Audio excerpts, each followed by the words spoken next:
Salut les Astrams. Ça y est, on se retrouve et cette fois-ci c'est pour la dernière de la saison. Donc on va finir sur une note un peu plus, on va dire tuto généraliste plutôt que tuto poussé photo. Donc allez, sans plus tarder, on se fait un petit générique et je vous explique tout ça.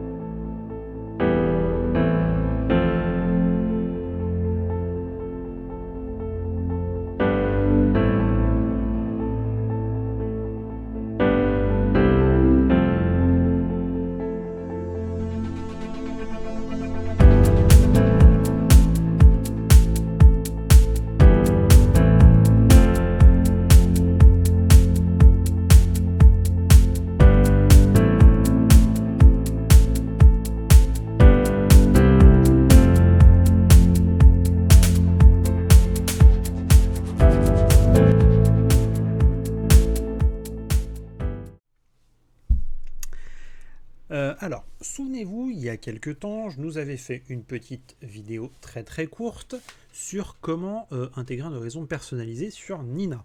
Et à cette époque, je vous avais dit que je vous montrerais comment est-ce qu'on pouvait le faire sous Stellarium, pour la simple et bonne raison qu'en fait c'est quand même vachement pratique, mais sous Stellarium, ça demande quand même de pousser un petit peu plus loin le curseur que tout simplement faire un rapport gyroscopique, enregistrer des données gyroscopiques. C'est un peu plus compliqué que ça. Alors, on va déjà dans un premier temps voir ce que ça peut donner. Alors, de quoi je suis parti? Je suis parti donc de... Alors, à la base, j'avais prévu de faire ça chez moi, de chez moi. Donc, j'avais pris des photos donc, depuis mon téléphone. Voilà, ça nous donne ça. Sauf qu'en fait, j'ai pas pris les photos dans le bon sens. J'ai pris les photos en mode paysage. C'est préférable de le prendre en mode portrait. Pour la simple et bonne raison que quand vous allez empiler pour donner votre panorama, là en fait si je le fais avec cette série là de photos, ça marche pas, ça me fait des trucs tout chelous. Donc non. Alors ensuite, j'ai donc décidé de partir sur un autre panorama, et donc cette fois-ci vraiment en mode portrait. Et donc là, c'est un panorama que j'ai pas très loin du boulot, donc je suis allé me promener voilà, pendant ma pause entre midi et 2, là il y a quelques jours. Et donc j'ai pris plusieurs photos, voilà, et donc je me suis fait un panorama. Je me suis quand même fixé un point de repère qui est ici. Donc en fait, par là, j'ai mon horizon est. C'est important de se le noter, vous allez comprendre pourquoi par la suite. Alors, une fois qu'on a fait ça, une fois qu'on a toutes nos images, soit, en fait, vous avez plusieurs possibilités. Soit vous avez déjà une application sur votre téléphone. Je sais que ça existe, mais j'ai pas, le mien n'est pas équipé, puis j'ai pas de trépied photo vachement stable. Donc surtout, j'ai pas de griffe qui me permettent de mettre ça sur un trépied photo, donc c'était un petit peu compliqué pour moi. Donc c'est pour ça que je l'ai fait hop, à la louche comme ça. Donc soit vous avez une application qui vous permet directement en fait d'avoir votre panorama directement monté. Ça peut être une première possibilité. Ou alors vous pouvez très bien, comme ce que j'ai fait moi, prenez vos photos de manière unitaire, et après donc vous pouvez soit les passer dans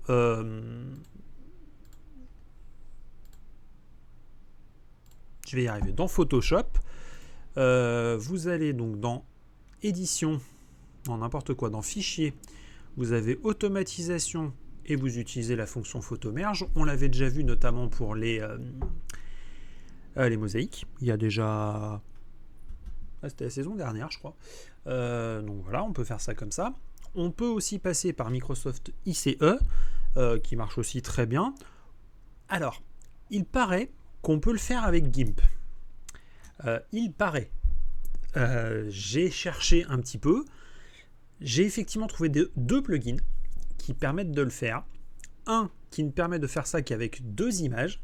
Donc en fait, il faudrait compositer 2 à 2 et en fait, prenez les deux premières, vous les combinez. Prenez les deux premières combinées, vous rajoutez la troisième, etc., etc. Ça demanderait du temps. Je pense que ça marcherait. J'ai pas testé. Parce que j'avais vu un autre plugin qui en fait est un script Python à intégrer directement dans GIMP, mais je ne sais pas pourquoi. Le script se lance, mais il plante chez moi. Je sais pas. Donc il s'appelle le script, c'est dans...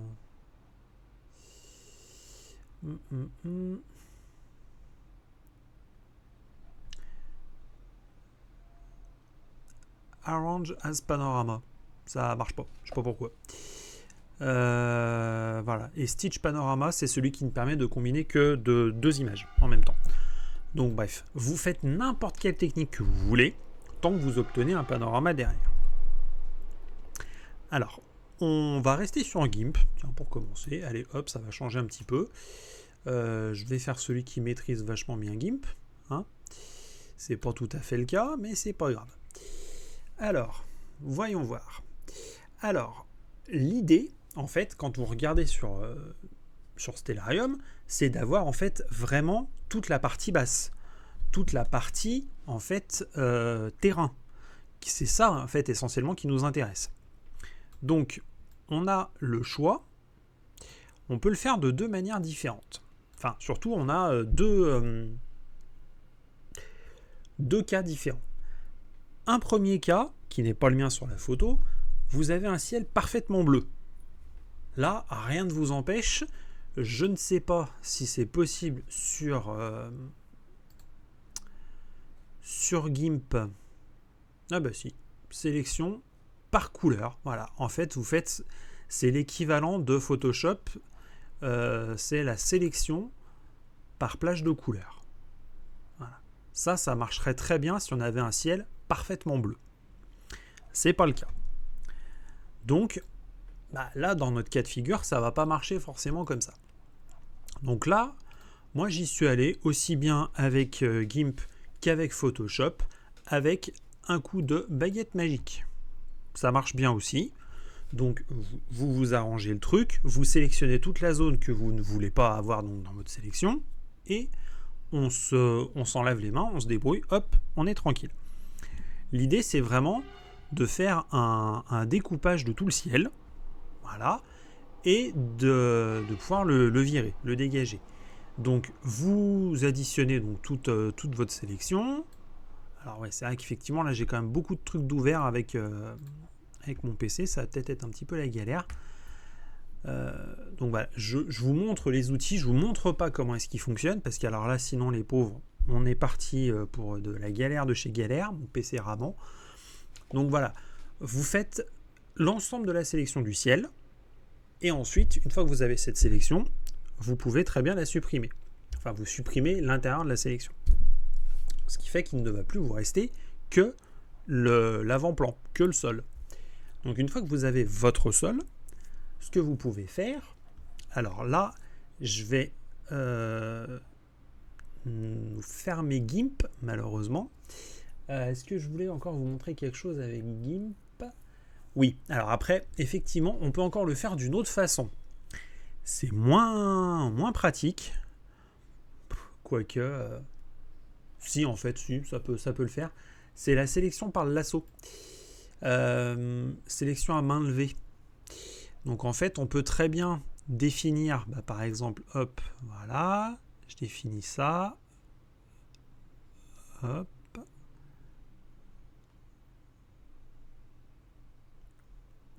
j'essaie vraiment de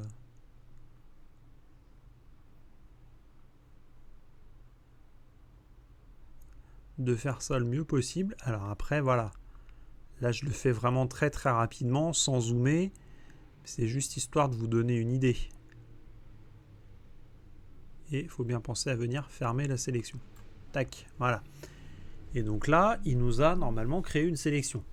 Donc on pourrait se contenter de ça. Le seul problème, c'est que si on zoome, c'est très très moche. Il y a plein de détails que je vais sauter. Enfin bref, ça va pas le faire. Donc c'est pour ça que je préfère le faire soit par la baguette magique, soit par la sélection plage de couleurs. Bon, j'ai un peu galéré. Donc avec GIMP, on peut s'arrêter là. Donc, comme je vous expliquais, on peut le faire soit au lasso, soit effectivement, donc le lasso, non, la baguette magique. La baguette magique fonctionne pas trop mal généralement. Sous réserve effectivement qu'on ait quand même des zones assez similaires.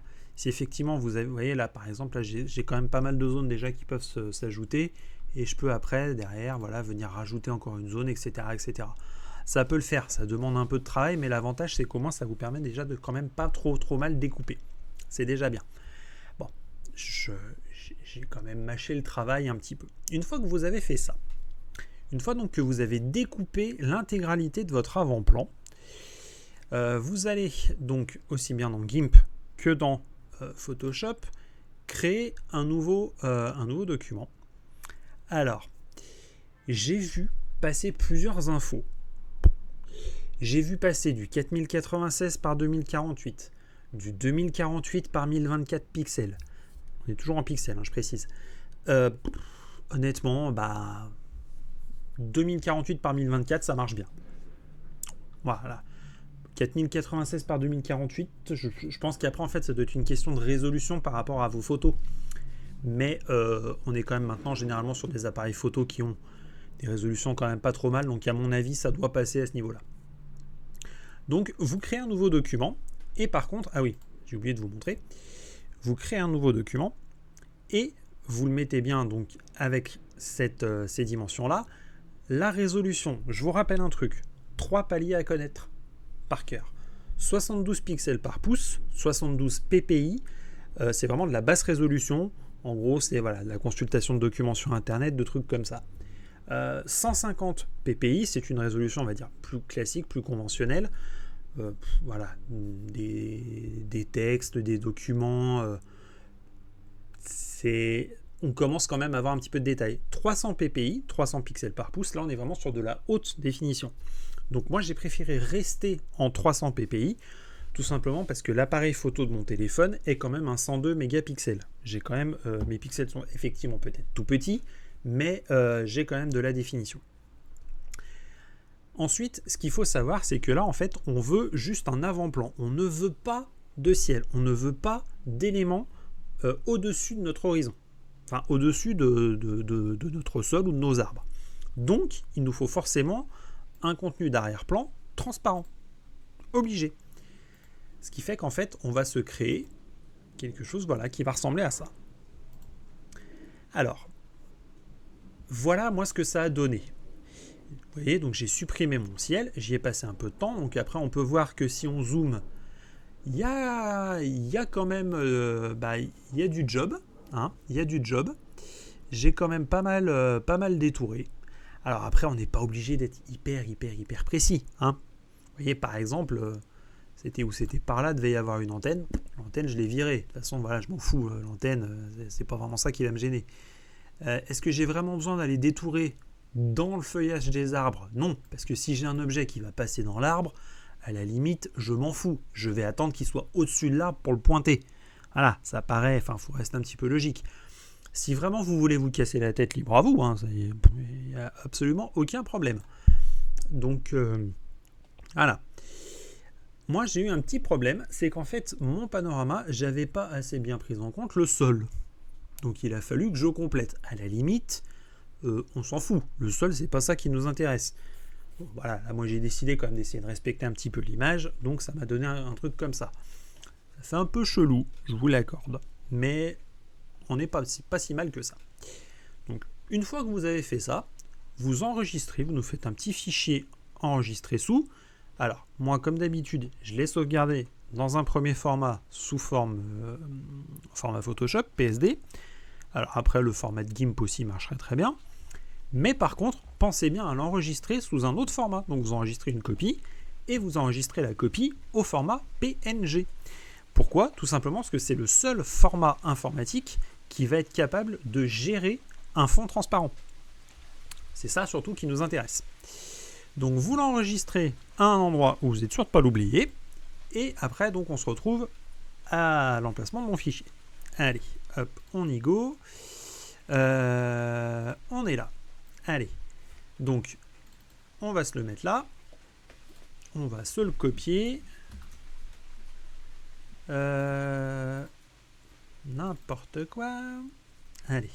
Bon, j'ai créé un dossier que j'ai appelé tuto YouTube. Paf. Donc, je colle mon truc mûche ici. Donc, mon panorama, il est là. Donc c'est bien le panorama que vous avez ici. Voilà, .png, on est d'accord que c'est bien le même. Ensuite, qu'est-ce qu'il faut qu'on en fasse? On a besoin quand même d'aller récupérer 2-3 petites infos dans les fichiers de Panorama qui sont déjà préexistants sur Stellarium. Alors pour ça, il faut retrouver le chemin. Alors, c'est donc dans le PC, dans ces deux points. Ensuite, vous allez dans Program Files. Là, vous allez pouvoir trouver Stellarium et vous allez pouvoir choper le dossier Landscape. Landscape, vous ouvrez n'importe lequel qui vous intéresse. Alors, allez, hop, on va aller se promener.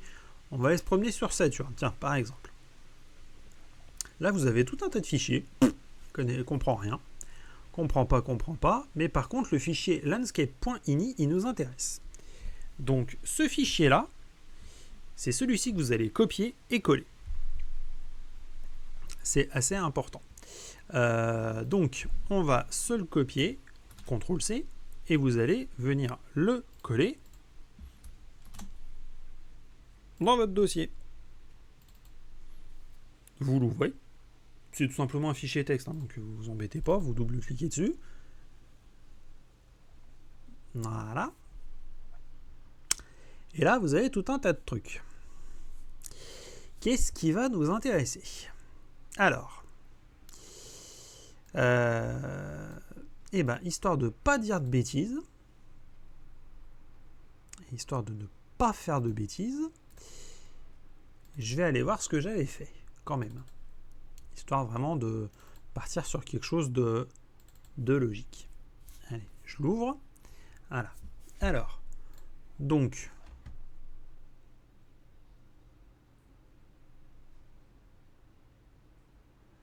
alors là, on va se garder le nom. Alors, on va appeler ça tuto YouTube. Voilà. L'auteur, c'est moi. Ça, vous n'êtes pas obligé de le garder. Description, ce que vous voulez. Si vous voulez garder une description, bien sûr. Type spherical, oui, pourquoi pas. Ce qui est important, c'est le map text. Le map text, en fait, là, il va falloir donner le nom de votre fichier. Donc là, moi, il s'appelle irini.png.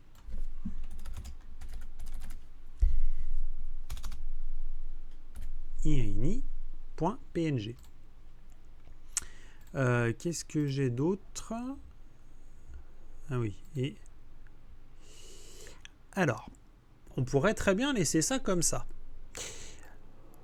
On va avoir, et c'est là en fait qu'il faut comprendre un petit peu.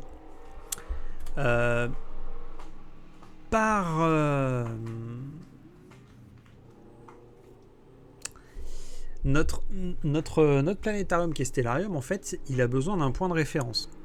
Généralement, ce point de référence, on pourrait se dire, c'est le nord, c'est le sud, c'est l'est, c'est l'ouest. En fait, je sais pas trop. Je ne sais pas trop, parce que là, c'est pareil, quand vous cherchez sur Internet, vous avez des personnes qui disent de commencer le panorama à l'est, et que quand ils définissent le truc, ils sont directement, une fois qu'ils ont qu'ils ont fini leur vidéo, leur panorama est déjà complet, mais ils ne nous montrent pas le fichier landscape. Un peu plus embêtant. Vous en avez d'autres qui nous mettent une valeur et on ne sait pas d'où elle vient. Donc, ce que je vais faire,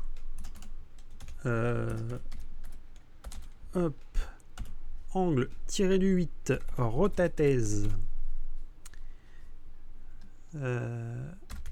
égale. Alors, moi j'ai fait différentes mesures. Si je me mets à 0, et que je vais dans Stellarium, vous vous souvenez tout à l'heure, je vous ai expliqué que le point... Alors attendez, hop, on va fermer Photoshop. Je vais vous remontrer sur l'image. Alors, là, voyons voir. Ça, c'est pas ma première image. Ça. Si, c'est la première. On va la laisser se rouvrir et vous allez comprendre. Souvenez-vous bien de ce que je vous ai dit tout à l'heure. On laisse ramer un peu le PC.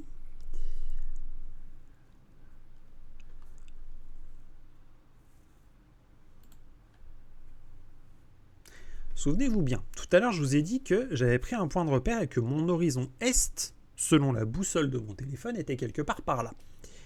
Donc, si vraiment, en mettant un angle rotathèse à 0, c'est-à-dire, voilà, je ne fais rien, je devrais me retrouver sur Stellarium avec l'Est quelque part dans le coin. C'est-à-dire que c'est pas de bol, j'ai essayé, et perdu, c'est l'Ouest qui se retrouve dans le coin.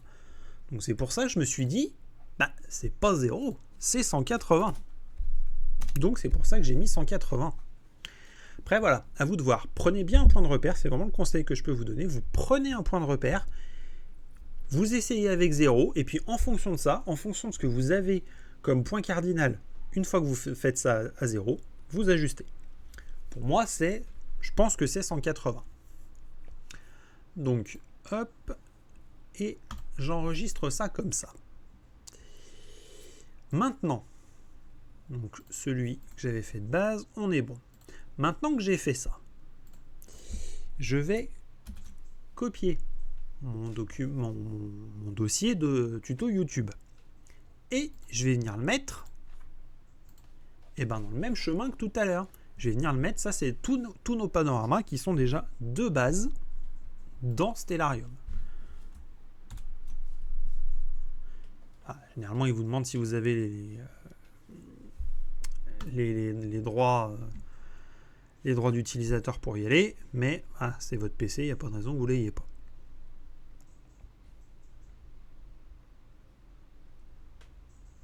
Toc.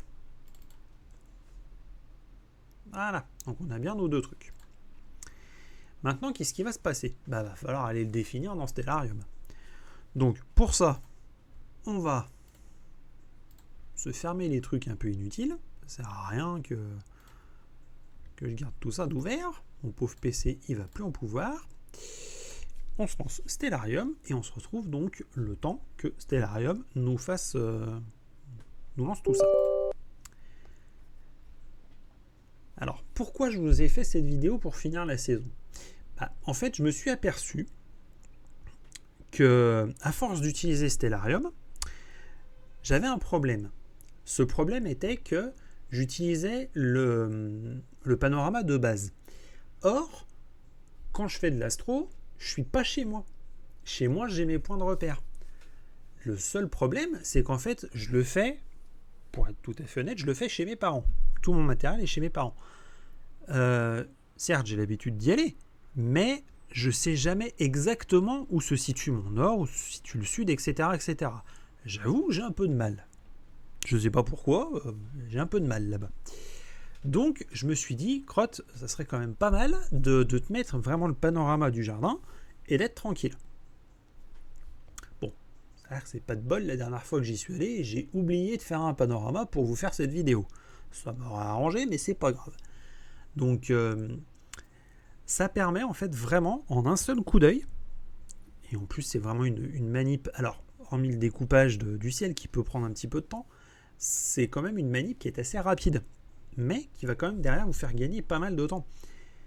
Imaginez que vous vouliez pointer quelque chose et qu'il se retrouve, soit vous êtes enquiquiné par un arbre ou quoi que ce soit. Alors, vous pourriez me dire, oui, mais ça fait un peu doublon avec ta vidéo que tu as fait sur mettre l'horizon personnalisé sur Nina. Oui, mais après, tout le monde n'utilise pas Nina. Tout le monde n'utilise pas Stellarium non plus. Il y en a qui peuvent très bien utiliser... c'est quoi ? Qu'est-ce qu'on a d'autre en logiciel ? On a APT, on a Prism, enfin il y en a plein. Et il y en a aussi qui n'utilisent pas Nina, qui utilisent comme on le faisait à l'ancienne, c'est-à-dire à la raquette de commande, et puis basta. Qui utilisent juste Stellarium pour se guider, avoir un espèce de point de repère. Ah, une mascotte. Salut. Voilà, elle vous avait pas dit bonjour encore. Hein ? Oui. Oui, tu dis bonjour ? Oui, voilà, oui, non, c'est toujours pas l'heure. Donc, on va se faire un petit F4 pour afficher, voilà, toutes nos caractéristiques d'affichage. Vous allez dans l'onglet Paysage, et là, vous avez l'intégralité des panoramas disponibles. Donc on peut voir qu'il y a mon Irini que j'avais créé et il y a notre fameux dossier tuto YouTube. On clique dessus, il mouline. Alors après, bon là je ne vais pas le faire parce que ce n'est pas le paysage que j'utilise par défaut. On pourrait très bien cliquer sur utiliser ce paysage par défaut. C'est-à-dire qu'à chaque fois que vous allez rouvrir Stellarium, vous serez toujours au même endroit. Hop, voilà. Et si je dézoome,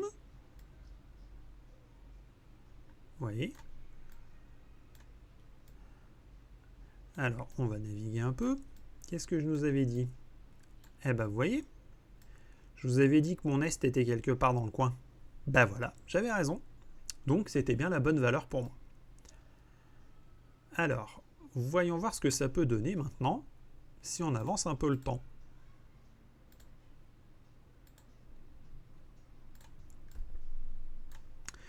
Alors là, on voit pas grand-chose. On va quand même revenir un peu en arrière.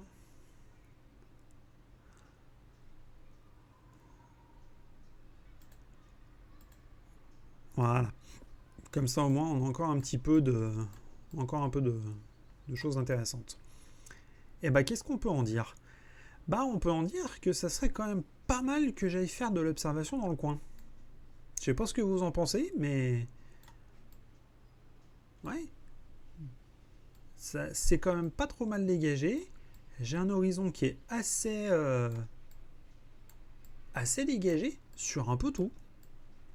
Alors, le problème, et ça malheureusement, il n'est pas capable vraiment de le détecter, c'est que par là, j'aurais Lyon, qui m'enquiquinerait un peu. Bon, ça c'est vraiment le détail, mais bon, voilà. Donc vous voyez, c'est assez simple. Ça permet d'avoir un truc quand même pas trop mal. Et puis après, voilà, c'est vrai qu'effectivement, Stellarium est vraiment personnalisable quasiment à volonté. Donc on a quand même pas mal de détails qu'on peut aller choper et qu'on peut aller surtout mettre en application pour vraiment nous faciliter la tâche. Donc voilà les Astrams. Bah écoutez, moi je vais vous souhaiter de bonnes vacances. On se retrouve normalement courant du mois de septembre. Alors, je tiens à vous préciser, pour le moment, je ne sais pas encore comment va se passer la saison prochaine. Je vais profiter donc de ce laps de temps de vacances pour tourner vraiment un maximum d'épisodes. Je ne sais pas à quel rythme je sortirai des épisodes la saison prochaine. Je vais essayer de garder ce rythme d'une fois tous les 15 jours, mais je ne sais pas si je vais pouvoir y arriver. Donc on verra. Je vous expliquerai pourquoi potentiellement je ne peux pas. Pour le moment, je ne dis rien. On verra, je vous expliquerai ça plus tard. Donc quoi qu'il en soit, profitez bien des cieux clairs qu'on pourrait avoir pendant l'été. Profitez bien des vacances, profitez bien des proches. Profitez-en pour regarder un petit peu les étoiles. La nuit des étoiles ne va pas trop tarder. D'ailleurs, il est bien possible que je sois présent sur les rencontres que vont organiser le club d'astronomie de Lyon, la CALA. Donc je serai très certainement là-bas présent. Oui, en plus c'est un samedi où je ne travaille pas, donc oui, il y a de fortes chances que j'y sois. Donc si jamais vous me croisez, n'hésitez pas à venir me voir. Et puis voilà, moi je vous dis à la rentrée au mois de septembre. Allez, ciao les Astrales.